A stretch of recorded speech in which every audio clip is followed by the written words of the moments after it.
So yan, update ngayon sa nangyari sa Masbate City or dito sa cruising sa Masbate. So shout out and credit to the owner of this video, Sir GR Nimalaon. So yan, grabe itong nangyari dito sa Masbate City sa mismong cruising sa may Shell sa papuntang Gaisano yan. So malapit sa Gaisano.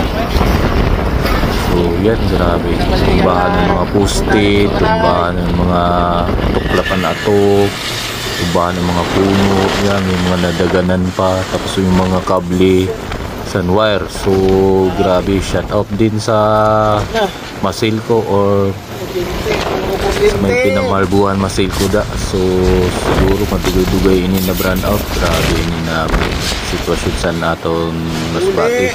So sa pinakamahal nato na lugar sa Masbate City.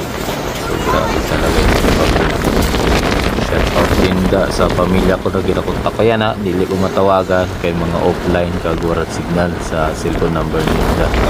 Shout out din sa mga cell site ko na dyan.